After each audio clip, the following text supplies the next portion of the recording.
Hey everyone, welcome to The Explainer. We are diving into something absolutely wild today. We're looking at what it actually takes to bring a literal alien intelligence right into your living room. Yep, we're talking about keeping octopuses and other cephalopods in a home aquarium. The allure here, it's just profound. I mean, having a creature of this magnificent caliber, one that's watching you just as closely as you're watching it, that's an incredible prospect, right? But as you'll see, it's not exactly like keeping a standard school of goldfish. It is definitely not for the faint of heart. As the experts say, octopuses and cephalopods are among the most intelligent and behaviorally complex animals kept in home aquariums.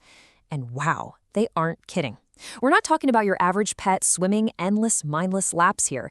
These animals have a sprawling, decentralized nervous system. They solve complex puzzles, they actually recognize individual human faces, and they interact with their world in ways that will completely blow your mind. Naturally, with better captive breeding availability and advanced husbandry knowledge out there, more and more hobbyists are trying to bring these brilliant minds home.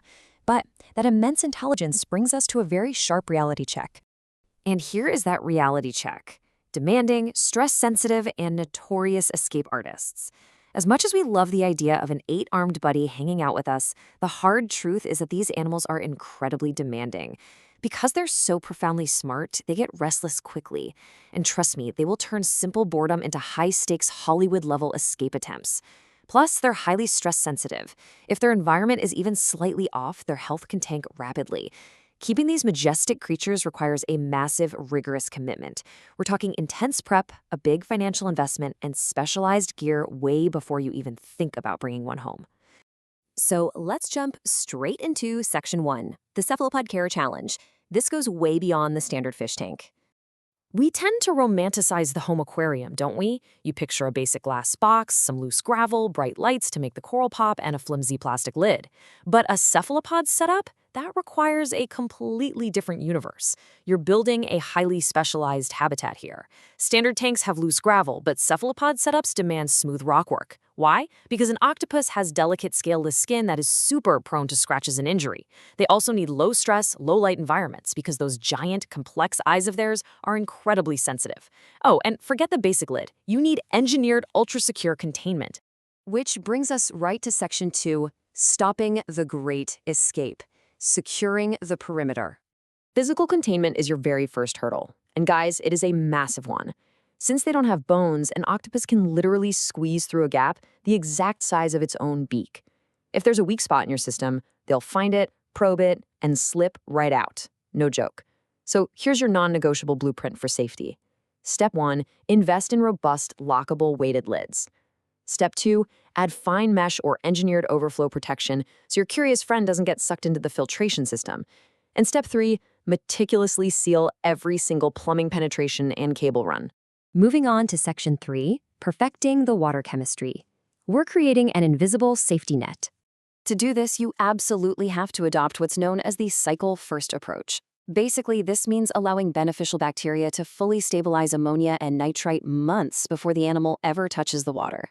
See, cephalopods are highly active predators, meaning they produce a massive biological load. That's a lot of waste for their size. Yet they absolutely demand pristine water quality. They perform best in mature, heavily established systems with strong, stable circulation. You want to move the water effectively without turning the tank into a washing machine. You've got to have that biological safety net locked down completely to reduce acute risks from day one. All that intense preparation, it's crucial because minor hiccups can quickly become fatal crises.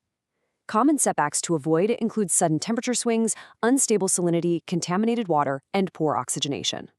Because cephalopod blood actually uses copper instead of iron to transport oxygen, they are uniquely highly sensitive to certain environmental shifts. A trace of heavy metal? Huge problem.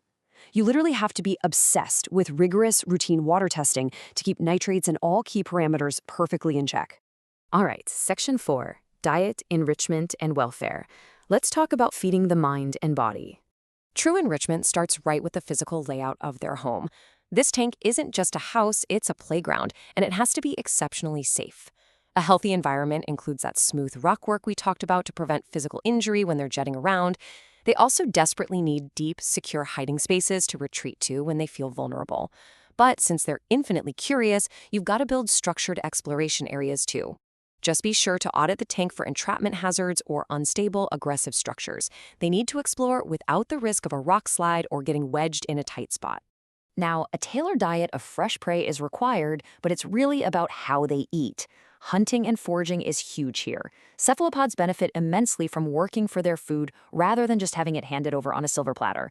Imagine taking their dinner, say a crab, putting it inside a sealed glass jar, dropping it in, and letting the octopus figure out how to unscrew the lid. Crazy, right?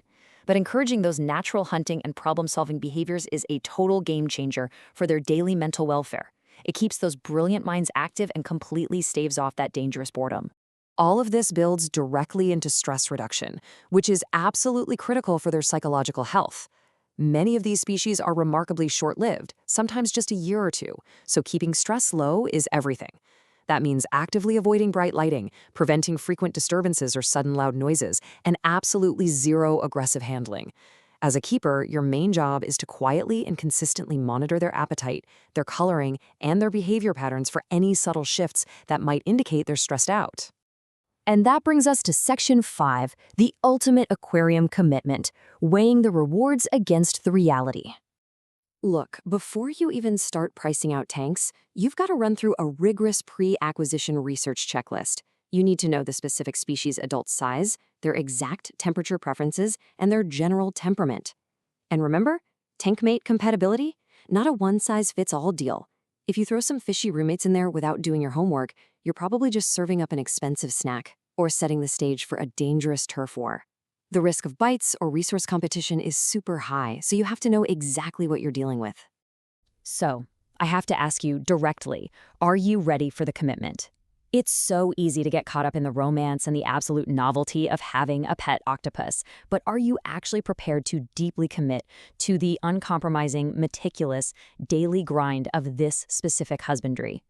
Because the ultimate reality here is that it's about building an environment for stable chemistry, secure containment, and consistent low-stress routines. Keeping these animals is an engineering project. It's a biological balancing act. Enrichment and calm handling aren't just fun little extras. They are the fundamental core of keeping these incredible creatures alive and thriving. Is the remarkable observational value worth the uncompromising high bar of daily care? For those willing to put in the immense work, the deep empathy, and the upfront investment, the rewards are seriously unmatched. But you have to ask yourself, are you truly ready to serve as the guardian of such an alien intellect? Or is their remarkable brilliance better left to the vast, wild ocean? Thanks for hanging out with me on this explainer, and I'll leave you to ponder that one.